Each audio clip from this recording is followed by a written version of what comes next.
Feito por Elas, o podcast que discute o protagonismo das mulheres no audiovisual.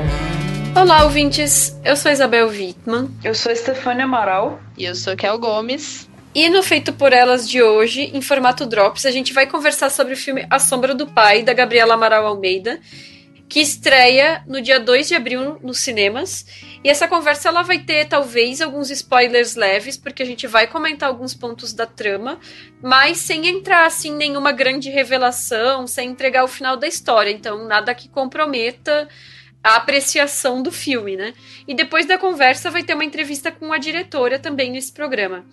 E a Gabriela, ela se formou em comunicação em 2003 e fez mestrado em comunicação e cultura contemporânea na Universidade Federal da Bahia. Ela defendeu uma dissertação com o título As Duas Faces do Medo, um estudo dos mecanismos de produção de medo nos livros de Stephen King e nos filmes adaptados. Então, super interessante, né? Ela já estava trabalhando com esses aspectos do terror na pesquisa dela, né? Em 2005, ela ingressou no curso de roteiro da Escola Internacional de Cinema e TV em Cuba, onde ela ficou por 2 anos. Em 2010, ela dirigiu o curta Náufragos, com Matheus Rocha.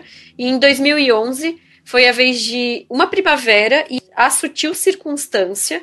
Em 2012, A Mão que Afaga. Em 2013, Terno, dirigido com Luana Demange. Em 2014, Estátua. Então, ela trabalhou intensamente numa sequência de curtas. E ainda em 2014 ela também foi a responsável pelo roteiro do Quando Era Vivo, do Marco Dutra. Ano passado, em 2018, foi quando ela lançou o Animal Cordial, que foi o primeiro longa dela. E agora, em 2019, chega a vez, né, do A Sombra do Pai, que é um filme sobre uma menina que se vê no papel de cuidar da casa depois que a mãe dela faleceu. E o pai dela, que é o personagem do título, né, que tá lidando com o luto e também com uma falta de perspectiva numa questão de trabalho e um certo aspecto do medo. Lembrando quem estiver ouvindo a gente que a gente já conversou sobre 3 curtas da Gabriela Amaral, Uma Primavera, A Mão que Afaga e Estátua, que estão no nosso primeiro programa de Dia das Bruxas lá em 2016, e que ano passado a gente também fez um Drops sobre o Animal Cordial, que também tinha uma entrevista com a diretora sobre esse filme. A gente vai deixar tudo linkado aqui na postagem. E então, uma coisa que eu queria comentar com vocês é esse aspecto bastante interessante que a gente tem feito sem querer, de acompanhar o trabalho da Gabriela, né? E esse crescimento dela enquanto diretora, né? Como que vocês estão vendo, assim, esses trabalhos que estão surgindo da Gabriela? Sem querer, querendo, né? Porque, assim, a gente fez esse Drops, eu já tinha me apaixonado muito pelos curtos que a gente viu, né? Uma Primavera e o Mão que Afaga. Inclusive, gente, eu chorei a hora que eu vi a referência diretíssima ao curta Mão que Afaga nesse filme Sombra do Pai. E eu quero ver os outros dela que eu não consegui ainda, né? O Terno, o Náufragos e um outro aí que você falou. Até o Terno é com a Helena Inês. Então, assim, sou muito fã da diretora. Adorei esse filme e adoro o Animal Cordial também. Ela, assim, ela e Rojas, né? São as topzeiras no Brasil pra mim de diretoras. São as melhores. Maravilhosas demais. Eu vi todos os curtas e pra mim é muito nítido o quanto que ela tem essa autoralidade e tá cada vez amadurecendo mais, assim. Ela, nesse filme agora, da Sombra do Pai, a gente percebe várias coisas, vários elementos que ela já trabalhava nos outros curtas, inclusive nesse primeiro do Náufragos. Só que eu acho que agora ela conseguiu uma discussão muito interessante em relação até a própria masculinidade, né? Que ela trabalhou muito no Terno também, mas aqui eu me peguei muito assim com essa discussão, sabe, disso, do quanto que é tóxica, do quanto esse cara tá pra dentro, ao mesmo tempo essa menina, né, que sofre com isso também, essa família ali, como que ela tá sofrendo com isso. Eu sou apaixonada pela Gabriela, assim, acho que eu já disse isso antes aqui em algum momento, porque ela faz ela pega esse comentário social, esse comentário humano sempre muito bem pela via do terror. E esse terror que é tão psicológico, que mexe com a gente mesmo, assim. Então eu sou fã também, sou fã. Nossa, também. E eu devo dizer, sem entregar o que é a entrevista que vai ter depois, que ter entrevistado ela pela segunda vez foi ótimo, assim, porque além dos filmes dela serem incríveis, é um prazer ouvir ela falar sobre cinema, assim, porque ela entende muito de cinema e ela se expressa muito bem, assim, então é gostoso, tipo, dá vontade que a entrevista não termine, sabe?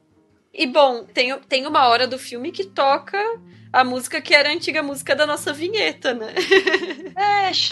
Deixa, não sei o que lá. Eu lembrei também. Preciso demais de desabafar. Isso da música é muito interessante. É. Porque são duas músicas da nossa cultura e que dizem muito, assim. Essa, que é Preciso Demais Desabafar, pra mim, é a síntese do filme. Uhum. Tem também a Frevo Mulher, que toca enquanto tá passando a festa junina, que é muito significativa também, e muito da cultura nordestina e tal, e fala todo de um mistério feminino, que eu acho que também tem muito a ver, assim. Ela sabe escolher bem as músicas também dos filmes dela.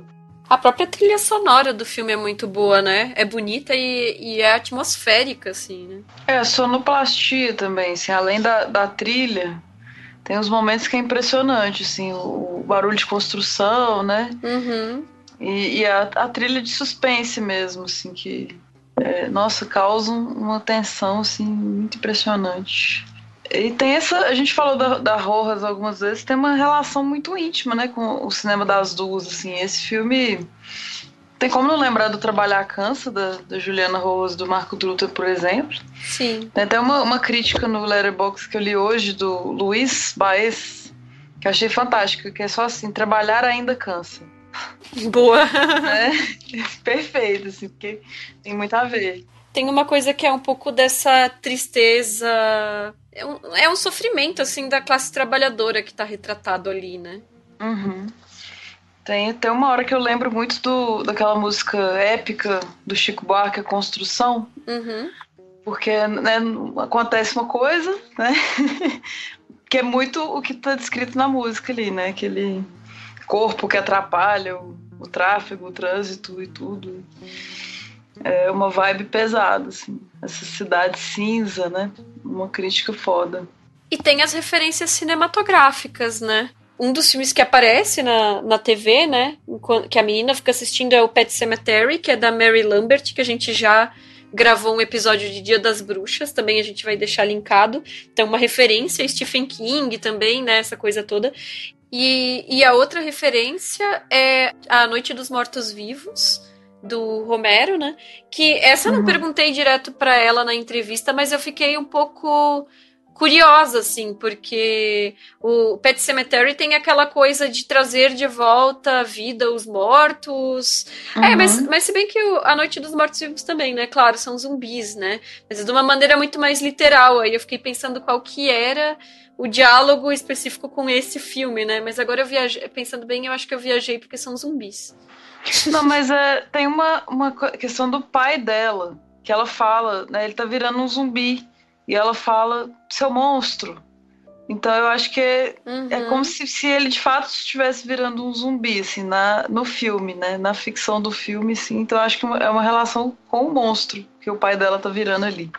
Também entendi, assim, que essa relação do zumbi, o pai dela, né, indo, assim, cada vez mais pro sólido mesmo, pro morto-vivo, pra essa coisa de se entregar, porque além do trabalho dele ter toda essa dureza, ele tá reprimindo tudo dentro de si mesmo, assim. Então ele tá aos poucos morrendo em vida, né? Então eu acho que essa relação com o zumbi ficou bem, bem clara da morte em vida e de como que ele foi gradativamente piorando. Enquanto que ela, a menina, estava ali tentando dar sustância para essa vida, né? E amadurecendo ao mesmo tempo. Quase que num movimento oposto. além de tudo, assim, eu gostei muito do filme. Eu acho que ele já me pegou nos primeiros planos detalhe, assim, na formiguinha andando, na cabeça da boneca, sabe? A roupa no varal, sabe?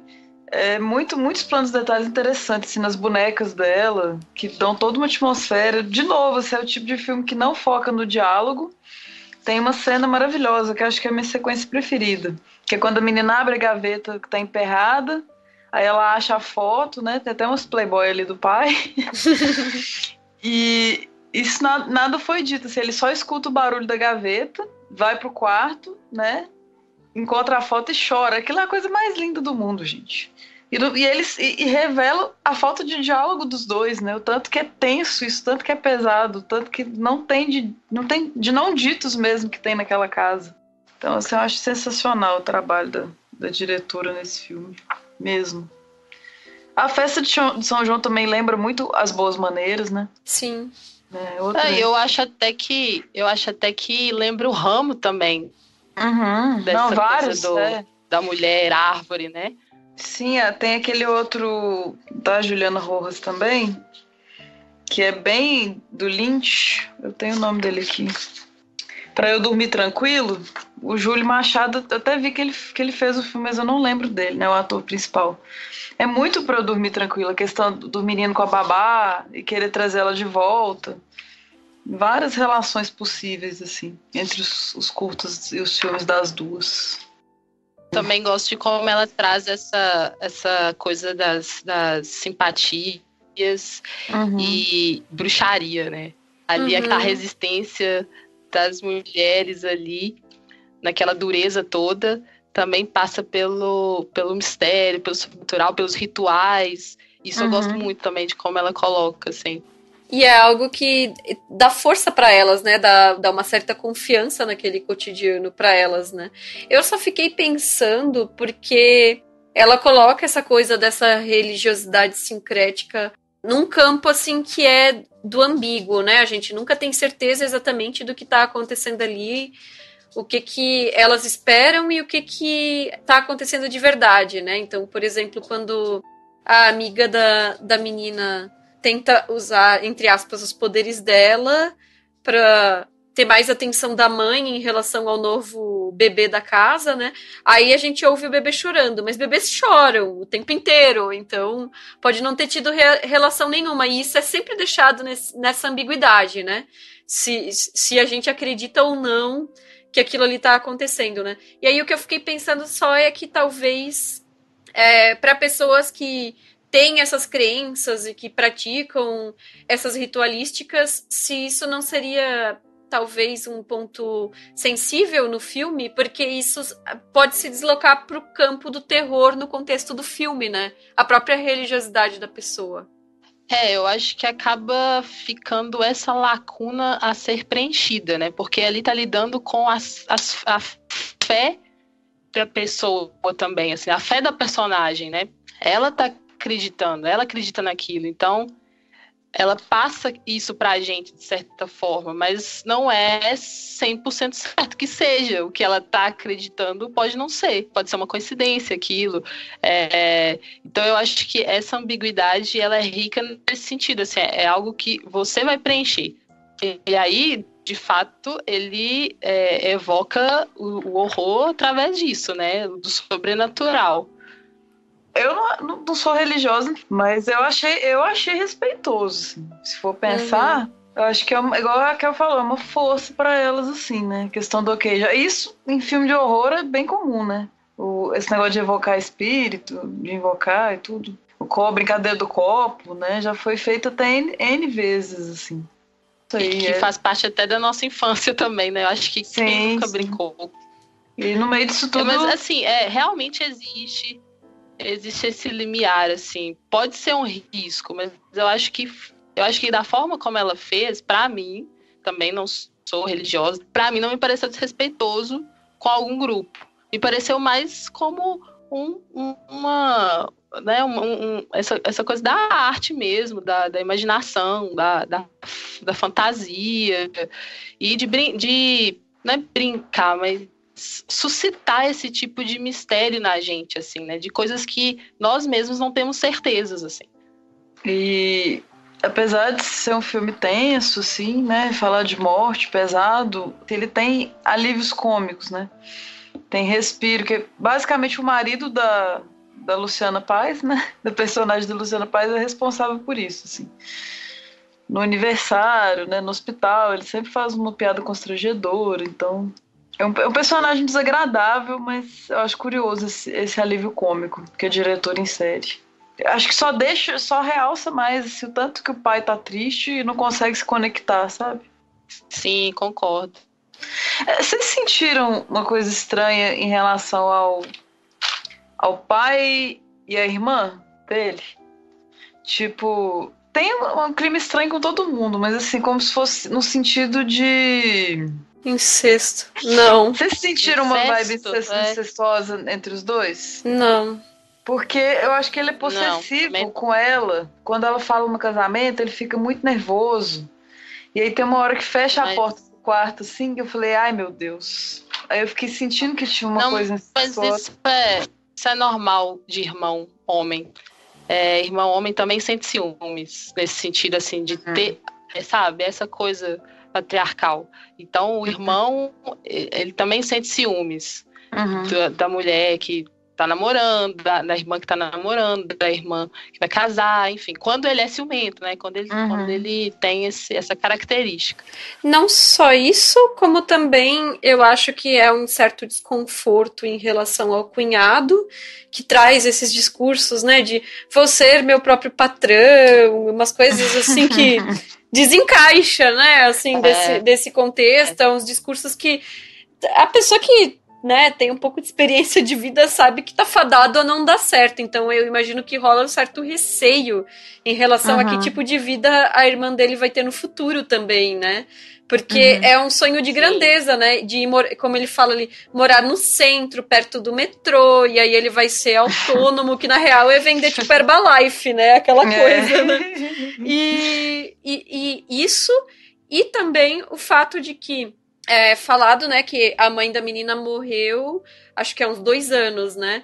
Então ele tem um pouco essa coisa de transferir para as mulheres da casa os cuidados da casa, né? A menina é completamente largada, a casa fica nas mãos dela, é ela que cuida praticamente de si mesma, porque é como se isso fosse algo do afazer feminino e não foi transferido para ele depois da morte da esposa, né? Então, acaba que, assim, a irmã, parcialmente, mas muito a própria criança, tem que tomar esse papel, essa função de serem as pessoas que cuidam da casa. Então, a saída da irmã também provoca uma ruptura nesse sentido. E a gente vê o que acontece, né? A menina fica cada vez mais abandonada, praticamente, né? Porque não tem ninguém para dar uma atenção para ela ali naquela rotina. Sim. E tem um momento lá que, inclusive, né, a gente fica até preocupado, porque não tem nem comida em casa.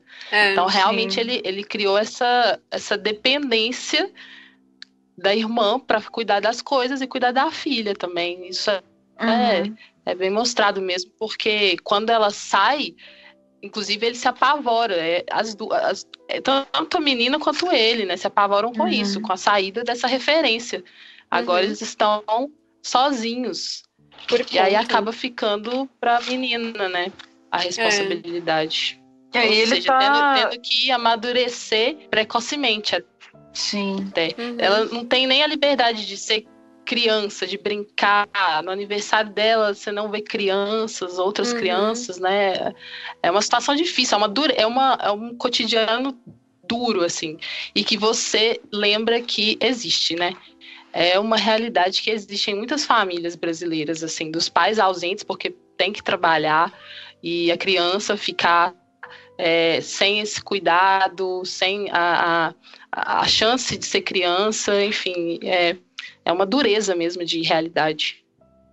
E aí ele tá num momento muito difícil, assim, no geral, e aí a gente vê o quanto ele não sabe lidar, assim, né, com ter uma filha.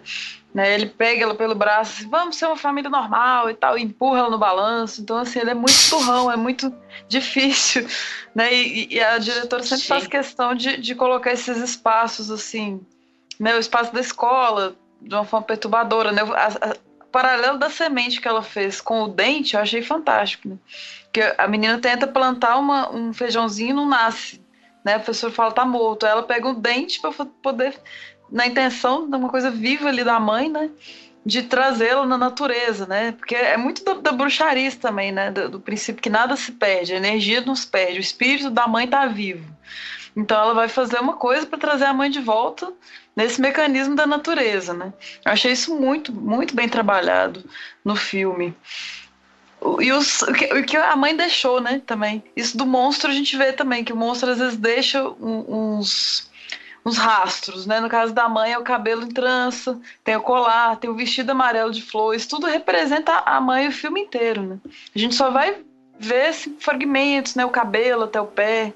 É muito bonita essa construção, da reconstrução que ela faz da mãe, né? E acaba que os dois pais dela são monstruosos, né?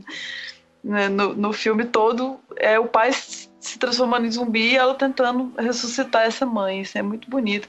E até eu tô criando uma lista lá no Letterboxd de filmes com relações difíceis entre pai e filha, especialmente, né? Tem o Tony Erdmann, o Erdmann, que nós já comentamos em outro podcast também, da Mauriade, que é excelente filme para isso. E esse vai entrar com certeza. Essa relação esquisita com o pai. Né? Assunto que muito me interessa. Muito bom. Fechou com chave de ouro esse comentário sobre a monstruosidade de ambos os pais.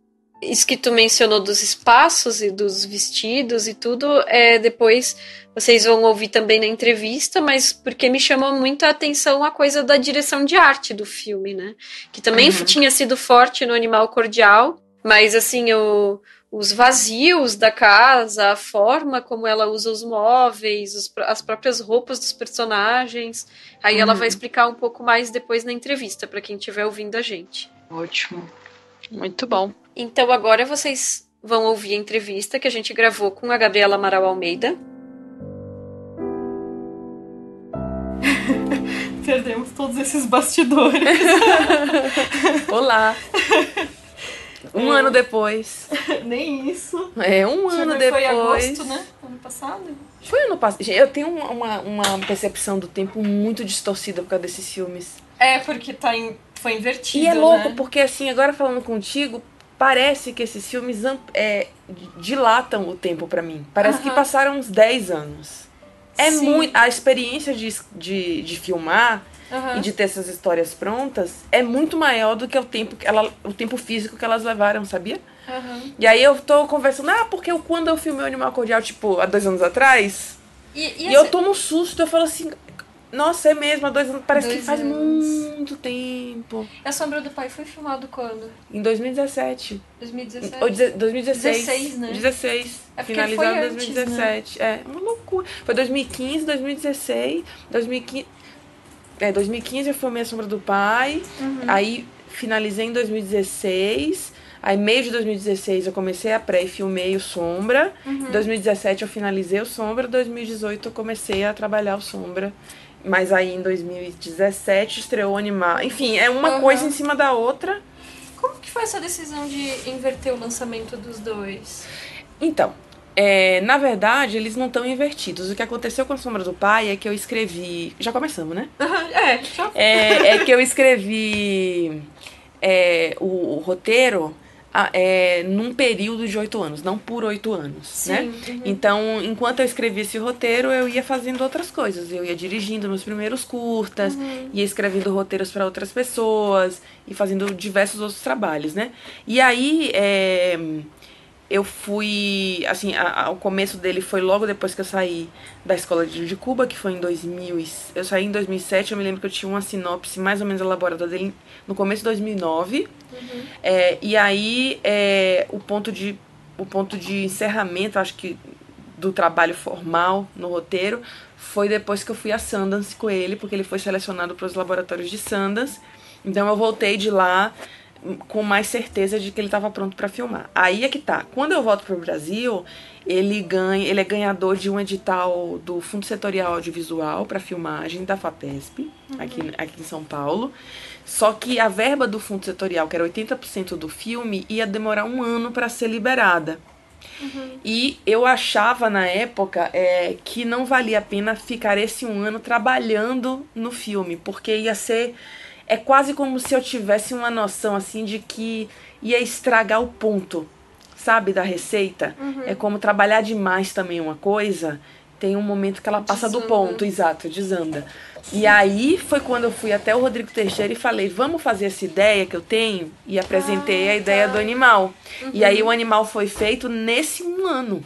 Ele foi escrito, ele foi pré-produzido, ele foi pós-produzido, filmado e pós-produzido nesse um ano. Intervalo. Ah, entendi. Eu pensei que a Sombra do Pai já estava finalizado. Não, eu não tinha nem filmado. E aí, quando eu acabei a montagem de som, a edição de som do animal, aí as verbas estavam liberadas e aí eu já entrei em pré-produção do Sombra. Então, de fato, Sombra é meu segundo filme. Ele é meu primeiro projeto de filme. Mas ele é meu segundo filme. Ah, que bacana. E aí eu falou de ter trabalhado roteiro para outras pessoas e tudo. Eu pensei no... quando eu era viva, né? Quando eu era vivo, aliás. Que você que fez o roteiro, né? Sim. E o próprio Marco Dutra também trabalhou em alguns dos seus curtas, né? Sim. E aí eu fiquei pensando assim, porque esse filme tem a Nina Medeiros, ela também tá nas Boas Maneiras. Sim. Compartilha de alguns temas... tanto do Marco Dutra quanto da Juliana Rojas, e uma passagenzinha ali da festa junina, né? E eu fiquei pensando assim, esse zeitgeist, como é que é pra ti estar trabalhando nesse momento com essas temáticas, com essa abordagem de usar o cinema de gênero, junto com outras pessoas que também estão trabalhando com interesses similares? Pra mim é muito saudável. É bem o zeitgeist mesmo, porque eu não conhecia o roteiro de Marco e Ju, por uma questão de tempo mesmo. A gente troca muita informação, eu acho que são duas pessoas no cinema com quem eu gosto de trocar projetos em andamento, ideias de projeto, então, mas isso não aconteceu nem de eu ter tido tempo de ler o Boas, porque eu tava fazendo o Animal, então eu não tive tempo de ver a história, nem eles de lerem o Sombra, né? Então quando a gente soube das relações, né, que existem, até visuais, até de ambientar no São João, pra mim, tava até falando com o Marco, pra mim o São João é uma festa muito bizarra. Então, assim, ela tá no meu filme por conta dessa adultização das crianças, né? Que existe. As crianças se vestem de adulto, né? As mulheres as meninas passam maquiagem como se fosse uma mulher de adulto, e os homens fazem cavanhaque, fazem barba. E eu acho que esse é o tema central do Sombra do Pai. É o envelhecimento antes do tempo. Então me interessava, a parte da festa junina que me interessava era menos a ligada ao santo, né? Ao São João, do que essa fatura alegórica do crescimento precoce, né? E aí, vendo o Boas, eu acho que o Boas ele complementa um quadro folclórico que os meninos trabalham, que vem do lobisomem, né? Que compõe ali, mas é interessantíssimo que a gente chegue junto a esse universo. Eu tenho muita admiração pelo trabalho dos meninos, muito respeito, assim como eu sei que eles têm por mim, e fazer parte de um grupo é muito mais legal, principalmente no caso de uma narrativa tão marginalizada como é a de horror, do que ser único. Porque eu sempre falo assim, que ser único, você é exceção. E a exceção cai muito mais rápido do que regra. Então, quanto mais gente, né, tá fazendo... Não é o mesmo filme, mas tá bebendo da mesma fonte que você, aí você cria um movimento. Aí você tem um movimento, aí você tem força suficiente até para defender a existência de um projeto, o nicho de um projeto, a existência de um público consumidor de um projeto. Então, eu acho estimulante, embora eu acho que esse nicho seja muito pequeno ainda. Sim. Eu acho ele muito reduzido do ponto de vista do compartilhamento do zeitgeist mesmo. Eu acho que tem muito pouca produção de horror. Porque quando tem, é tão pouco que quando tem a gente comemora, né? Mas somos muito poucos, o país é muito grande, né? E eu acho que tem crendices e e maneiras de ver o medo e que tem a ver com urbanizações que são completamente diferentes. A urbanização paulista é uma urbanização completamente diferente da urbanização nordestina, que é completamente diferente da urbana. E esses medos urbanos, né, misturados com lendas e com o que for, eu acho que é um terreno muito fértil a ser explorado. O que vocês estão fazendo coletivamente, eu acho que é muito único nesse momento. Né? E pensando agora sobre as temáticas que passam pelo filme, né? Você falou da questão urbana e tudo, mas e a religiosidade? Porque, de certa forma, entra essa questão de um sincretismo, a forma como as pessoas no Brasil se apropriam dessas crenças, né? De uma maneira também muito particular, né? Como é que surgiu a ideia de usar isso pro terror? Eu sou baiana, né? Assim, pra mim, sempre me perguntam, os jornalistas do Sul sempre me perguntam isso. Como é que foi usar? Não há uso, isso me usa. Assim, é o contrário, porque eu cresci vendo isso. Porque na Bahia, realmente, eu cresci nos anos 80 e 90, realmente existe a prática do sincretismo religioso mesmo. Assim, não é um conceito, tá no seu dia a dia. Então as pessoas vão na missa, depois vão no terreiro, dão caruru pra Cosme e Damião, leem, fazem mandinga de revista, levam em bezendeira. Então isso faz parte de um cotidiano real, de um cotidiano que não é exótico, é exótico pra quem não faz parte disso, né? Pra quem... Me lembro de ter sido muito questionada pelos americanos. Nossa, mas que interessante, né? Essa magia do cotidiano. E é muito bonito ver que dentro do Brasil a gente é tão diverso, né? Que, por exemplo, a minha apropriação disso é completamente diferente da apropriação de Marco e Ju, dessa mesma religiosidade. Eu acho que a religiosidade, para mim, sempre me pareceu uma maneira de organizar as narrativas da vida.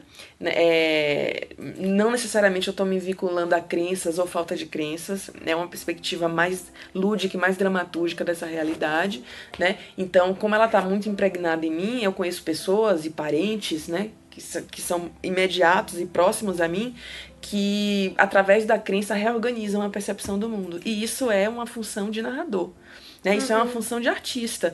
E eu acho que, visto dessa maneira, né, quando a crença e a fé ela contribui para uma reorganização saudável do mundo, eu acho ela mais do que benéfica, né? Quando ela não interfere na sua vida, né? Quando a minha crença não interfere na sua, mas é uma ponte para que eu chegue na sua subjetividade, eu acho isso muito bonito. E eu tive muita sorte de viver entre pessoas que usam a fé dessa maneira, né? Que se valem da fé, não usam a fé, mas se valem da fé para ritualizar a vida, que sozinha e seca é muito pesada, né? Que eu acho que é um tema central do Sombra do Pai também, que é essa vida de Jorge, que é uma vida absolutamente material, e como ela se deteriora muito mais rápido em comparação à vida das mulheres do filme, né, que estão ligadas a essa crença na narrativa, essa crença no lúdico, essa crença no fabular, que vem através da fé, né, representada através da fé, que eu chamo mais de vontade de fé do que de fé de fato. É uma vontade de que as coisas tenham uma outra dimensão que não aquela imediata, pelo menos através da Cristina, por exemplo, é assim, né? Então ela tem mais vontade de fé do que a fé cega, propriamente, né? Ela quer acreditar que a menina tem poderes sobrenaturais, porque assim fica mais fácil abandoná-la, né, e seguir com a vida dela. Então, são personagens que, pra mim, usam a crença como um instrumento de sobrevivência, mas nunca dogmaticamente, assim. E fica muito ambíguo, né? Muito ambíguo, porque não tem como como a fé é uma questão de crença... É pessoal... Então, aí já me perguntaram isso. Mas vem cá, acontece ou não acontece? Mas vem cá, você acredita no quê? Então, a depender do que você acredita, você vai fazer certas escolhas da narrativa que vão te levar ou para uma perspectiva mais niilista da fábula, da história, ou para uma perspectiva mais transcendental mesmo. Se você acredita naquela transcendência, não vou falar qual, mas na transcendência final, então se para você aquilo é passível de se concretizar, então tá tudo certo. Fale. Então a fé, para mim, ela funciona antes de mais nada no filme como um dispositivo de dramaturgia. Né? É através dela que a gente vê como os personagens desejam, quais são os desejos, né? Eles manifestam os desejos através de pedidos, através de promessas. O que a falta desse elemento lúdico faz na vida de um não crente, que é o caso do Jorge, né? A falta de histórias, a falta de infância, a falta de... isso do que eu chamo de fantasia... a falta de fantasiar o real faz com esse personagem. Então acho que essa é uma grande questão do filme, né? Sem ser dogmática e sem ser apologética a nenhuma religião. Sim. E pensando também esse aspecto mais materialista do cotidiano do Jorge, ano passado eu tinha perguntado para ti sobre a mão que afaga, né? E essas questões trabalhistas também, né? E eu acho que a mão que afaga também tá um pouco embutido nesse filme, né? Tem a cena do aniversário e, de novo, a questão do trabalho, da precarização, né? Sim. Isso é uma questão que, pra você, é importante, tá? É muito importante. Eu acho que qualquer narrativa, se você ler qualquer narrativa contemporânea hoje, a não ser que os personagens sejam doentes, a questão do trabalho é central. A literatura contemporânea é uma literatura que parte do problema do capital na vida dos personagens. Eu vou citar um autor que eu amo, não sei se eu já fiz isso com você, mas é que eu sempre cito como exemplo o Jonathan Franzen, que é um romancista norte-americano, que tem um livro que eu gosto muito chamado As Correções, né, que é uma palavra que assume ao longo do filme desde da conotação de correção, né, de correção de bolsa de valor, até as correções de consertos que devem ser feitos na vida. É um autor que trabalha sempre a partir da disruptura que o dinheiro, a falta dele, o excesso dele, o desejo por ele, que vem através do trabalho, a falta dele, o excesso dele, ou o desejo, né, faz na vida dos personagens. Então, eu acho que a gente está num momento de pensar o que a gente quer com o nosso corpo, né? O que o nosso corpo é só o quê? É só veículo de ganho para poucos corpos? Tem alguma coisa errada? Esse hipercapitalismo agora, esse capitalismo besta, né, bestial que tá aí agora, eu acho que ele é uma máquina de moer gente. E eu acho que não tem como em qualquer narrativa essa questão não tá colocada, mas Eu virar seu próprio chefe, né? E tem o Elton ali, que é um contraponto, né? É um namorado da Cristina, que é um personagem inconsciente da sua graça, mas assim, gracioso por trazer esse universo, essa ambição de classe média, né, de ter seu carro, seu apartamento top, seu vinho rosé, então que tampouco é da classe desse personagem, ou seja, é uma aspiração que esse personagem tem, e trazer isso no meio daquela família trágica, né, inconsciente da tragédia daquela família. Aquela família é uma família eu acho que é uma típica família trágica brasileira, assim, que trabalha para comer, mas trabalha ao mesmo tempo que alimenta, tira a humanidade. Alimenta de comida, tira a humanidade desses personagens. E né? ele tá ali na ilusão da meritocracia, né? Na ilusão total, né? Essa frase que eu acho uma frase muito, muito emblemática do personagem, né? E não à toa as pessoas sempre trazem, né? Eu resolvi virar chefe de mim mesmo. Não é bem um emprego. Ele fala da precarização do trabalho também, né? Ele fala de como a gente dá um nome pomposo para uma situação que é precária, né? Que é esse ser chefe, o self-made man, né? Que é uma grande lorota da sociedade capitalista, né? Vendida, né? Que é o homem que se faz, o homem. Não existe isso, a gente vive em sociedade. Para você estar lucrando uma coisa, tem alguém necessariamente que não está lucrando, ou que está sofrendo aquela ação, né? Então é como se fosse uma mentira que autoriza moralmente que você eventualmente explore o outro quando você estiver numa posição de poder, né? Que você se torne um opressor quando você tiver chance, e ali no caso do Elton, que você se deixe precarizar na ilusão de que você um dia vai ser de fato chefe de si mesmo, né? E mudando um pouco de assunto agora, né? O tema da tua dissertação foi Stephen King, né? E o Stephen King, o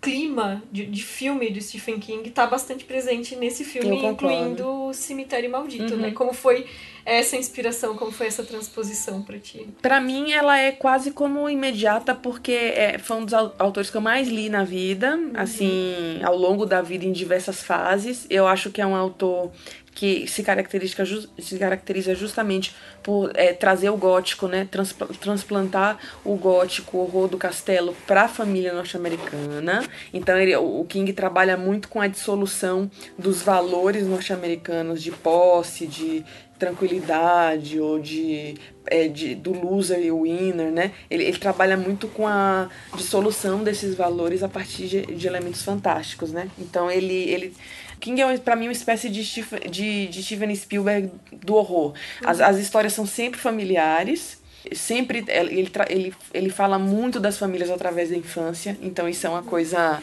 que é muito comum na obra dele, e ele fala de como essa organização social na sociedade norte-americana isola as crianças, ou, né, coloca as crianças perto de temores que os pais, enfim, você imagina, né, que essas crianças estão a partir da própria Carrie, por exemplo, né, que é a história uma história adolescente bastante feminina, bastante bonita, de uma menina que tem poderes telecinéticos e é filha de uma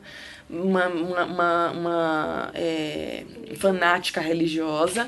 Então ele tá o tempo inteiro criticando. O que ele tá mexendo, na verdade, o terreno que interessa a ele é o funcionamento desse familiar norte-americano, né? Então é muito espectral, é muito espelhamento para mim ver também como a minha família, a família composta a minha família de ficção, composta pela Dalva, pela Cristina, pelo Jorge, é um tipo de célula familiar brasileira, típico brasileiro, né, onde a figura masculina é virtual, é praticamente ausente, né, autoriza a ausência por conta do excesso de trabalho, onde o feminino é sempre responsabilizado, né,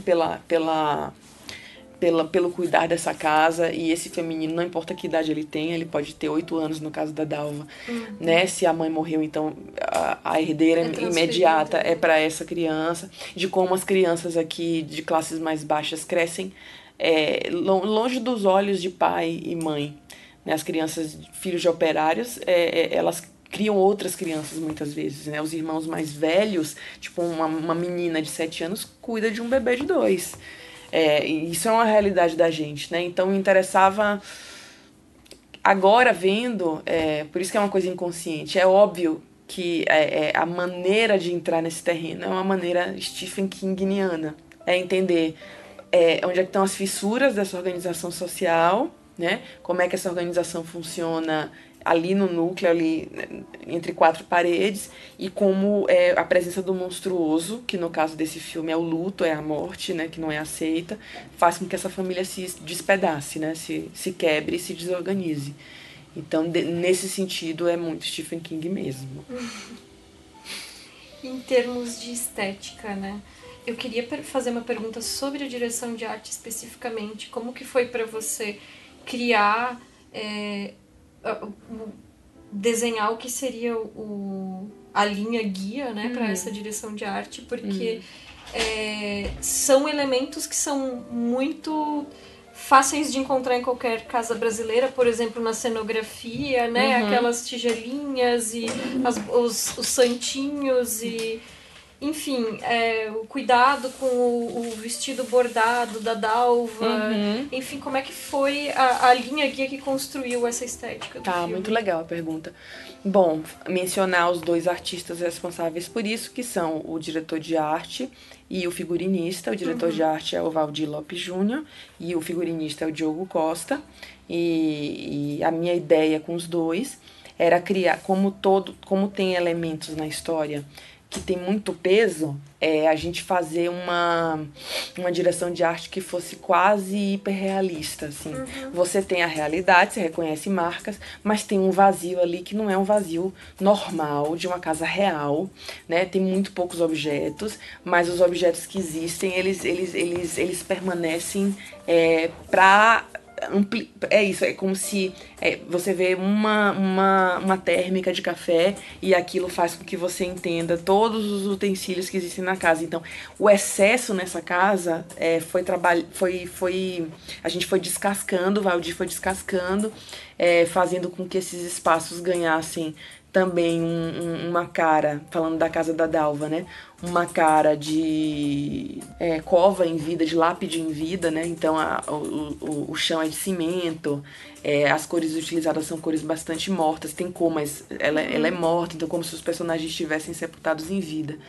Já o trabalho na obra que também, enfim, tudo isso tem fotografia também, enfim, é muita gente. Sim. Mas assim, a obra, a ideia era que a gente filmasse sem dar orientação de onde ela começa, de onde ela termina, tirar as referências de onde é a entrada e saída, para criar uma espécie de labirinto e fazer com que a gente sentisse um pouquinho como estar naquele lugar, tipo, às vezes, por vezes 3 turnos, né? Então, é um lugar que, se você prestar atenção, você não sabe como é a entrada. Eu me lembro que tem um plano que é só uma janelinha, né? Quando eles chegam, uma janelinha assim no nada, em uma parede. Então, todo o trabalho de cenografia e fotografia foi de criar um labirinto para esse rato que é Jorge dentro desse espaço. As roupas têm muito a ver, que é um Diogo que eu adoro trabalhar. A gente trabalhou muito o descuido, o cuidado que existiu antes. Uhum. É muito bonito ver você notando o bordado, porque aquilo ali é a fase da mãe da Dalva, né? Uhum. Só que essas roupas estão ficando pequenas. Então, tem que usar com calça. Ela tem que usar com calça, ela tem que misturar, mas tem um cuidado no pensamento dessas roupas que ficou para trás. E isso foi muito bem defendido pelo Diogo. Como as peças novas são peças absolutamente, tipo aquele casaco que ela usa, que é um casaco tipo do pai, pode ter sido de um primo, pode ter sido, sabe, de um brechó, sei lá de onde, e que esse cuidado ficou lá atrás. Esse cuidado do bordado, da camisetinha bordada, era um cuidado da mãe dessa menina, né, que não existe mais, então as roupas tão pequenas. Então, e no caso do Jorge, são roupas que ele vai sobrepondo, quase como se o personagem não tivesse nem mais força de tirar, né? Então, tem uma sobreposição ali de roupas que vai fazendo com que ele fique ainda mais enterrado. Então, seria ótimo ouvi-los, porque eles apresentaram uma defesa a partir do roteiro que me deixou bastante feliz. Porque a gente não vai pelo realismo em nenhum momento. Uhum. A casa, ela tem que ter uma extensão que tem mais a ver com a subjetividade da menina do que o tamanho de uma casa real, de um pedreiro. Então tem aquele quintal imenso, mas é como aquela menina se sente, né? Quando a gente é criança, as coisas são muito grandes, né? Os espaços são muito mais amplos e tem uma potência visual que quando a gente retorna, quando é adulta, a gente fala, nossa, mas é tão pequeno, eu me lembro disso tão grande. Então, a ideia de buscar casa era buscar uma casa que não tivesse a ver necessariamente com uma casa correspondente de um pedreiro, porque aquela casa tem 2, 3 andares, tem um pátio enorme, né? Uma casa cara, né? Se a gente for pensar desse jeito. A maneira como ela é trabalhada, né? Que a partir da subjetividade deles, eu acho que foi um acerto, assim, muito feliz, né, do Valdir e da equipe. Acho muito, muito bonito o trabalho. É bacana do Jorge. Eu também fiquei com a impressão de que as roupas dele eram grandes demais pra ele, que no final aquilo tudo tava, né? Ele tava sendo comido pelas roupas. Porque ele vai sumindo, né? Definhando. A gente fez um trabalho, eu me lembro que fez um trabalho com nutricionista, com o Júlio, porque ele precisava ficar muito magro, assim, encovado mesmo. Então ele teve que perder peso, o que foi natural durante a preparação, porque o trabalho dele de preparação foi de esgotamento físico, então foi um trabalho muito que demandou muito da energia vital dele mesmo. Então ele chegou na filmagem, ele já estava assim, num estado triste, assim, lamentável, muito, muito bem acompanhado, mas ele tava já, sabe, com olheira funda, sem comer direito. Então isso dá um estado, né, pro personagem que eu acho muito rico. E bom, Eu vou ser obrigada a fazer uma pergunta a Marília Gabriela agora. Ai, fala. No Brasil de hoje... Na atual conjuntura... do que você tem medo? Minha filha, de tudo. Eu tenho medo de mim. A começar de mim, da reação que eu posso ter diante dos absurdos que eu vejo acontecer. Eu agradeço por ter essa válvula esse canal de comunicação com o meu inconsciente, porque eu tenho medo de mim mesma. Né? Mas eu tenho muito medo de que as decisões que estão sendo tomadas por esse atual governo tirem ainda mais a subjetividade e o lugar da reflexão que a gente já não tem. Que já é muito elitista, que já é muito... Então, quando a gente começa a pisar, né, na produção artística que vem de diversos lugares, quando a gente começa, não tô falando de uma grande revolução não, mas começa a não ver o outro como o outro, né? Porque brasileiro tem essa maneira de falar o outro, a pessoa que mora na favela, oi, de onde você é, da Suécia, assim, é você essa pessoa, né? Então eu acho que o programa, o incentivo cultural e incentivo às artes aproximou essas realidades, pelo menos no universo artístico. Então acabar com isso eu acho perigosíssimo, e eu acho que isso pode levar a um embotamento, sabe, de um povo que tem também no seu DNA uma alegria que eu tô vendo cada vez mais opaca, e o apagar desse respiro pode levar, e vai levar certamente, a mais violência, a mais desigualdade social, né, e a mais miséria. Então, esse apocalipse que vivemos, né, me lembro muito da campanha da fome do Betinho nos anos 90, me lembro muito de que tipo de coisa a gente tentava combater, né, que era o básico da sobrevivência humana, comida. Eu vejo isso voltando com muita força, e o que é pior, com uma capa de perversidade por parte de quem compactua com isso, que eu acho muito perigoso. Eu acho que a gente está vivendo um momento de desumanização horroroso. E não tem nada a ver, e que fique claro aqui que não tem nada a ver com o porquê a verba para fazer esse filme. Não é isso. É o espaço que a gente tem para parar um pouco a máquina capitalista e não ser engolida por ela, né? Então eu acho que isso tá ficando cada vez mais escasso. E isso me dá muito medo. E agora, depois desses 2 filmes quase na sequência, né? Já tens alguma coisa planejada? Eu tenho. Eu sou peão da arte. Eu vou filmar um filme de exorcismo agora em setembro. Ah, que legal! Chama-se A Cadeira Escondida. E é uma história de uma ex-freira que perdeu a fé, que tem que ajudar a amiga que está possuída pelo demônio. A melhor amiga. Sem fé, ela não tem mais fé. E é o Rodrigo Teixeira que produz, e eu acho que é o filme que eu consigo materializar nesse momento. Só poderia ir por um lugar. É um filme sombrio, não é um filme solar. Porque por mais que eu acho que o Sombra do Pai é um filme muito solar, à minha maneira, mas acho que é. Porque se você entra com a fé dos personagens que têm fé, eu acho que ele oferece a possibilidade de que você reinvente a vida, mesmo quando há morte, né? Eu acho que é o que essa menina faz. Mas o Cadeira, o que eu sinto é que ele caminha para uma escuridão que eu acho muito necessária de registrar. Que é essa escuridão que a gente estava falando, né? É uma reflexo do momento. Eu acho que é um reflexo do momento. Não tem como você fugir dessa sombra, entende? Perfeito.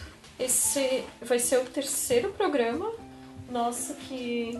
Com os seus filmes. A gente tinha feito um programa de Dia das Bruxas sobre os curtas. Lembro. E aí depois o Animal Cordial e agora a Sombra do Pai. Aí ano que vem nos encontramos. Aí nos encontramos, mas eu vou dizer, já é a recordista, é a primeira diretora a ter 3 Vamos programas. Vamos colocar no Guinness, gente. Passou a Vardar. Vamos, olha isso, meu Deus do céu, que sacrilégio. Mas muito obrigada, é muito bom conversar com vocês. É a gente que agradece, é bom demais. Obrigada. Obrigada. E bom, gente, o filme A Sombra do Pai estreia no dia 2 de maio. Verifica se ele entrou em cartaz na sua cidade. Ele tá participando daquele projeto Caixa de Pandora, então ele vai ser lançado, se eu não me engano, em 25 cidades do Brasil. Então fica de olho. E fora isso, qualquer comentário, sugestão, manda um e-mail para contato@feitoporelas.com.br ou deixa um comentário no nosso SoundCloud ou no nosso site. Obrigada pela audiência, pelo apoio e até a próxima. Obrigada, pessoal. Valeu demais. Beijo, gente. Até a próxima.